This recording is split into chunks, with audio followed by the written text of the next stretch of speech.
Le balado de la Grande Gourmandise a été financé par le ministère de l'Agriculture, des Pêcheries et de l'Alimentation dans le cadre du programme d'appui au développement de l'agriculture et de l'agroalimentaire en région.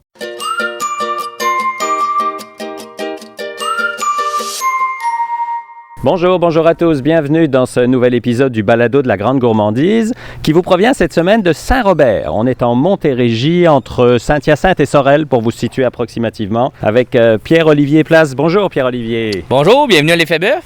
Alors justement, l'Effet Bœuf, qu'est-ce que c'est? Raconte-nous un peu cette histoire. Nous, à la base, on est des producteurs agricoles. On a commencé l'aventure en 2011 comme producteur laitier. Puis après plusieurs années, un peu avant la pandémie, financièrement, c'était très difficile. On cherchait une manière de pouvoir faire grossir l'entreprise puis d'avoir un contact direct avec les consommateurs. Fait que c'est de là que nous est venue l'idée de partir l'Effet Bœuf, qui est une ferme de production bovine. Fait qu'on a remplacé les vaches laitières, on a transformé nos bâtiments pour passer des vaches Holstein au bœuf de boucherie Angus Wagyu. Puis depuis ce temps-là, on a construit une boutique, on s'est construit une cuisine de transformation aussi, où on transforme nous-mêmes nos produits, là, soit en produits transformés comme des saucisses, du smoke meat, des bœufs braisés et aussi des prêts à manger maintenant depuis 2 ans. Alors, décrivons un peu où on est. Saint-Robert, on est évidemment dans la campagne, à quelques kilomètres de Sorel-Tracy. Qu'est-ce qui est autour de nous? Raconte-nous ce que tu vois. Nous, comme on était en Montérégie, à la limite du centre du Québec, c'est un territoire très, très plat. Puis ce qui clash, comme je pourrais dire, à l'Effet Bœuf, c'est qu'on est entouré de très grosses fermes, soit de très grosses fermes laitières ou de très grosses fermes de grande culture. Nous, on a une petite terre là, d'environ 150 acres, puis on remet le pâturage aussi. Là. Fait qu'on voit des animaux au champ, on voit des haies brise-vent. Étrangement ou heureusement, on a un petit terrain un peu plus vallonné. Là. Je suis pas mal le seul dans le coin à avoir des petits vallons comme ça. Fait qu'on a notre bâtiment principal qui est une étable à la base pour les vaches laitières qu'on a transformé où les animaux sont 100% en liberté. Il y a un gros lit de paille, là, ils ont environ 90 à 150 pieds carrés par animal. Puis dans une autre section qu'on va visiter tantôt à l'arrière, là, ils sont vraiment comme en liberté. Okay. C'est une étable complètement ouverte qu'on a plantée en plein centre du champ. Les animaux, ils ont accès à l'intérieur, à l'extérieur, c'est vraiment eux qui décident. Mais ils ont toujours un espace de couchage propre, sec à l'intérieur.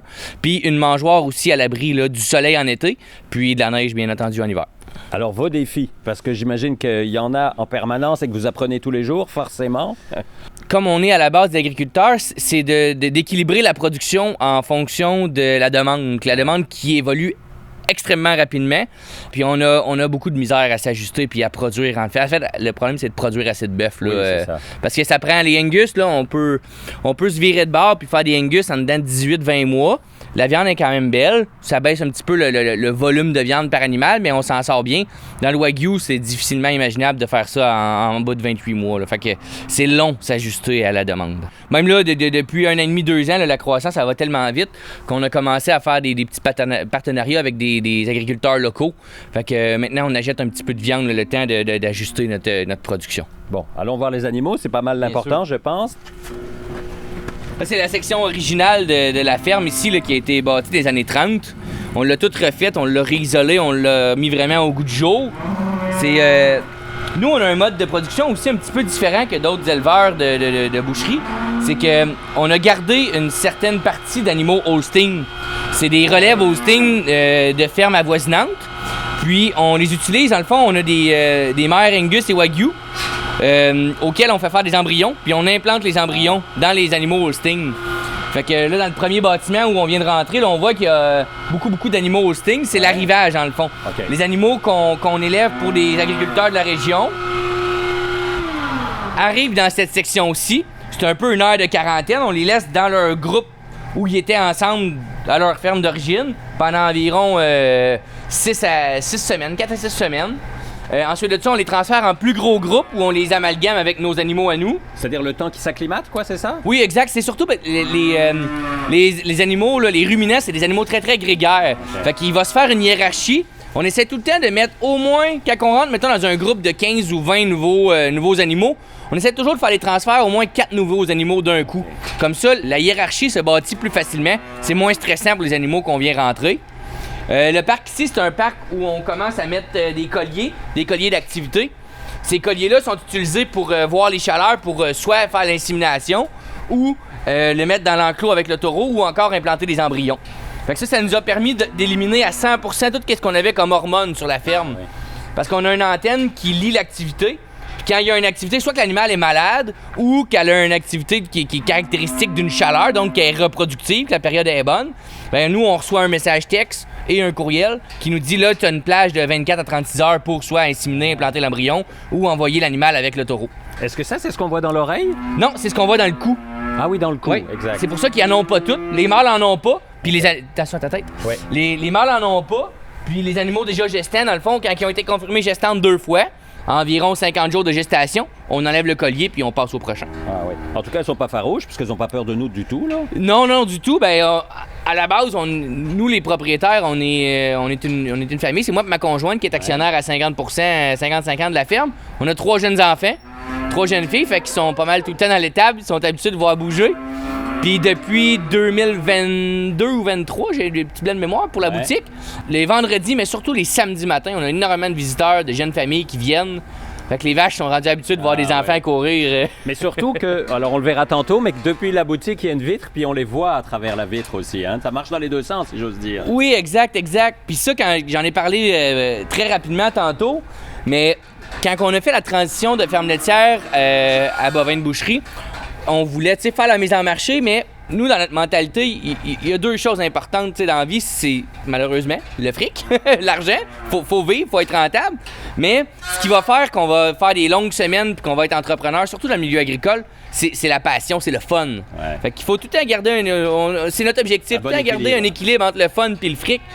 Puis nous, le fun, ce qui nous tentait au-delà de vouloir augmenter la rentabilité de la ferme, de faire notre mise en marché, c'était de faire connaître, de faire découvrir les pratiques agricoles à monsieur, madame, tout le monde, aux personnes qui n'ont peut-être pas l'occasion de le faire. Fait que l'objectif numéro 1, l'effet bœuf, c'est d'être 100% transparent. Fait que c'est pour ça qu'il y a une vitrine, c'est pour ça que les animaux sont proches aussi, sont directement sur la boutique. On a un sentier pédestre aussi à côté de nos animaux. Il y a plusieurs fermes, entreprises qui font comme nous au Québec, mais c'est très, très rare. Souvent, quand il va y avoir une entreprise qui fait sa mise en marché, ils vont aller faire la boutique soit au village, là, au bord de la route, où ça va être propre, où ça va être beau. Mais nous, on s'est donné le défi de faire ça directement sur le lieu d'élevage, à même la production réelle de nos animaux. Puis ça permet aux gens de savoir comment ça fonctionne, parce qu'on va se le dire, la majorité, on achète notre steak à l'épicerie, on sait pas d'où il vient, on sait pas quel type de viande on mange, on sait rien. Donc exact. Là, vous êtes transparent à 100%, on voit les animaux, on sait ce qu'on mange, on sait comment ils ont été élevés. Oui, beaucoup plus facile pour nous aussi d'expliquer les méthodes d'élevage. Ben oui. On parlait de pieds carrés par tête, c'est quoi les pieds carrés, c'est quoi les équipements qu'on utilise pour la contention des animaux, qu'est-ce qu'ils vont manger. C'est sûr que ça nous amène un gros défi. Parce que des fois, ça reste que c'est des animaux, il y a du fumier, il y a des tracteurs. Fait que ça nous amène beaucoup de défis au niveau propreté puis l'image qu'on veut montrer. Bien sûr. Mais en même temps, c'est la réalité de la chose. C'est sûr qu'il y a des journées, c'est moins propre. Il arrive des pépins, des fois, il y a un bris d'eau. C'est des choses qui arrivent, mais c'est le défi qu'on a choisi d'affronter. Alors là, on a traversé ce premier... On appelle ça la première étable. La première étable, et on s'en va vers l'extérieur. Oui, exactement. En sortant, dans le fond, à côté de la boutique, à côté de notre maison, on a construit une petite bâtisse, là, tout petite, là, ça a 25 pieds par 12 pieds, où on met nos plus vieilles vaches. Quand il y a une vache qui a mal aux pattes, on peut la mettre là été comme hiver. Ils ont une abreuvoir chauffante, ils ont de la nourriture, mais ils ont un enclos d'environ un acre et demi. Ouais, environ, grosso modo, 200 pieds par 200 pieds, où ils peuvent marcher en toute liberté. Puis on en a une, notre doyenne, là, mes enfants, ils ont donné un nom. Elle s'appelle Mumby. Fait que c'est un peu la mascotte de la ferme. Elle a 13 ans, puis elle est abonnée à cet enclos-là. Fait que elle a son petit veau, puis souvent elle est avec son veau aussi dans cet enclos-là. Puis on est entouré de chats, hein? Beaucoup de chats ici. Si on prend la direction arrière, on a à 1700 pieds, en fait, de l'étable principale, il y a une deuxième étable, qui en fait, c'est pas une étable, c'est un dôme. Fait que c'est juste une structure de toile qui est ouverte, c'est celle-là que je t'expliquais tantôt. Ça est juste, elle, plantée en plein milieu du champ, puis les animaux y ont accès. Entre l'étable principale puis ce dôme-là, on a un espace pâturage. Donc, les animaux, quand ils sont confirmés gestants, vont transférer dans cette zone-là. Puis entre deux, souvent, ils vont passer quelques mois au pâturage. En période estivale, ils vont passer des fois jusqu'à 6 mois au pâturage. Fait que c'est un enclos, là, actuellement, il est tout ouvert, mais en période d'été, l'enclos, dans le fond, c'est un pâturage rotatif. Fait qu'à chaque 2 jours, les animaux changent d'enclos. nourriture fraîche à tous les jours. Ouais. Ils fertilisent aussi le sol. Puis le but du cycle, c'est qu'après 28 jours, ils soient revenus dans le champ principal. Donc, c'est un peu comme si on récoltait le foin, mais avec les animaux. Fait que ça nous évite d'utiliser des machineries ou de dépenser du diesel ou utiliser le tracteur pour faire les récoltes. C'est bon pour l'environnement, puis c'est aussi pour nous une économie considérable, puis ça permet aux animaux d'être directement au champ. Mais là, cet enclos-là, il nous fait sauver énormément d'argent en litière. Ouais. On sait qu'il y a toujours un endroit sec que les animaux vont se coucher. Et du Puis- temps aussi. Beaucoup de temps Oui, de exact. nettoyage, de... Oui, beaucoup de temps parce que on est quand même une équipe assez nombreuse. On est une douzaine d'employés sur la ferme. Du côté vraiment des animaux, on est seulement 3. Puis je dirais on est 3 temps partiel. Alors justement, c'est quoi la répartition entre toi, Pierre-Olivier, et Josiane, ta conjointe? Comment vous répartissez les rôles? Est-ce que vous avez des rôles bien définis? Plus l'entreprise grandit, plus on définit nos rôles. Là. Ouais, Fait que, on a défini pas mal dans la dernière année. Là. Moi, je m'occupe surtout de tout ce qui est développement des affaires. Fait que rencontrer on fait affaire avec beaucoup de commissions scolaires, avec des entreprises, avec même des municipalités pour les plats prêts à manger. Fait que ça, c'est mon côté. Gestion des finances, on a une comptable, mais moi, je m'occupe vraiment de toute la planification budgétaire, ces choses-là. Puis un petit peu aussi de travaux à la ferme. Là. Je fais le train-train quotidien de la ferme là, 3 à 4 jours par semaine. Ma conjointe, elle est plus ressources humaines. Tout ce qui est service à la clientèle, c'est vraiment son dada. Marketing aussi. Donc vous êtes vraiment complémentaires, c'est bien. Oui, exact. On a des personnalités très complémentaires aussi. Ma conjointe est très, très bonne avec les gens, elle est humaine. Puis moi, je suis très cartésien. Ouais. Fait qu'on se complète très bien. Puis elle s'occupe de tout ce qui est gestion des animaux. OK. Fait que la reproduction, le vétérinaire, s'il y a des maladies. Chaque animal a sa fiche santé, sa fiche qui est un peu comme son bulletin de santé, qui a tous les éléments importants de sa vie. C'est elle qui gère ça. Puis du côté étable, ben, on a une troisième personne là, qui est Gabriel, là, qui est un jeune homme de 21 ans qui était temps plein avec nous toute l'année. Puis là, il commence un cours en mécanique agricole pour revenir sur l'entreprise temps plein par la suite. C'est le fun. Oui, on est chanceux. On a une belle équipe assez dynamique, puis on est pas mal tous jeunes aussi. C'est ça qui est le fun. On est chanceux. Combien d'animaux vous avez, plus ou moins? Actuellement, on se tient autour d'une centaine de têtes, mais on a 35 et 40 veillages là, pour l'hiver. Ouais.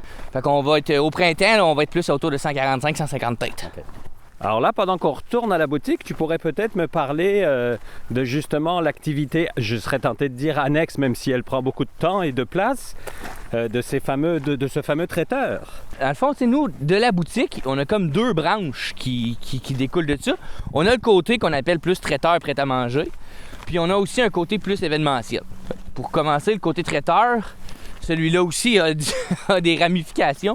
Fait qu'on fait des plats prêts à manger, en fait, qu'on rend disponibles directement en boutique, dans certains points de vente locaux, là. Ouais. Je dirais un rayon de 50 de kilomètres. On approvisionne aussi 4 commissions scolaires pour un total de 22 ou 24 écoles. On a aussi une entente avec notre centre d'action bénévole et la MRC locale pour faire des plats pour les popotes roulantes, les oui. personnes âgées, mobilité réduite. Tout ce qui se fait dans la MRC Pierre de Sorel en termes de popotes roulantes, c'est fabriqué ici à l'Effet-Bœuf. Puis maintenant, on dessert aussi quelques entreprises. On est dans une région assez industrielle à Sorel, là. Beaucoup d'acier. Puis toute une communauté d'affaires qui gravite autour de ces grosses usines-là. Fait qu'on a quelques-unes là, qu'on va délivrer la nourriture pour les travailleurs directement dans leur lieu de travail. On a des garderies, des CPE. Ce qui totalise pas mal là, 3000 plats prêts à manger par semaine.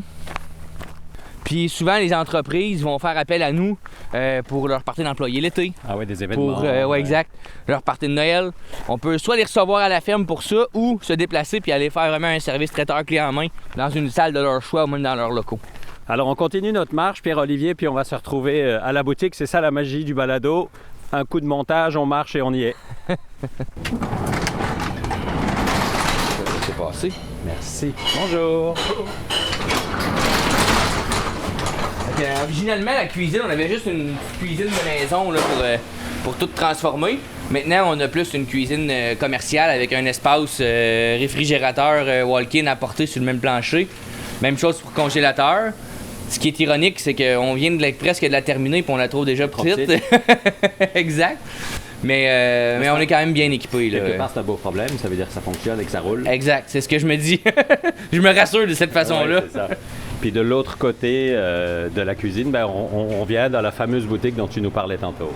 Oui, directement là, dans la boutique. Puis l'agrandissement que je parlais tantôt, là, en passant de la cuisine à la boutique, on se trouve dans une section où l'année dernière, on aurait été dans l'étable, là, même les vaches. Ah oui, carrément. Oui, fait qu'on a agrandi vraiment par dans l'étable, par souci d'économie, mais aussi ça nous permettait de la belle vitrine qui est justement là, de s'approcher des animaux, puis d'améliorer la vue des animaux. Fait que là, l'autre bord de la vitrine, là, à 2 pas, là, on est vraiment dans l'enclos des animaux.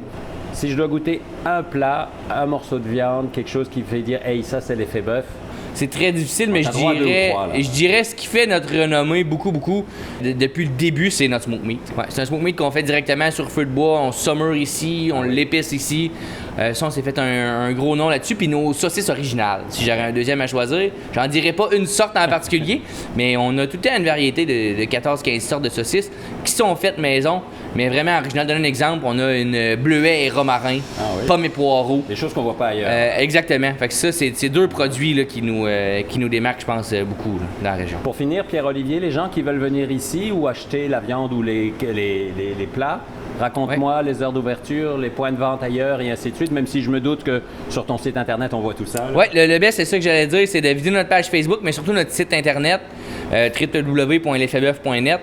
Là-dessus, vous allez avoir accès à les adresses de nos points de vente, les restaurants aussi avec qui on travaille, les heures d'ouverture de la boutique sont inscrites. Merci pour l'accueil en tout cas. Bien, merci, je suis content de vous avoir fait faire le tour de notre belle entreprise. Puis à vous qui nous écoutez, on se retrouve dans 15 jours. On était à Saint-Robert aujourd'hui.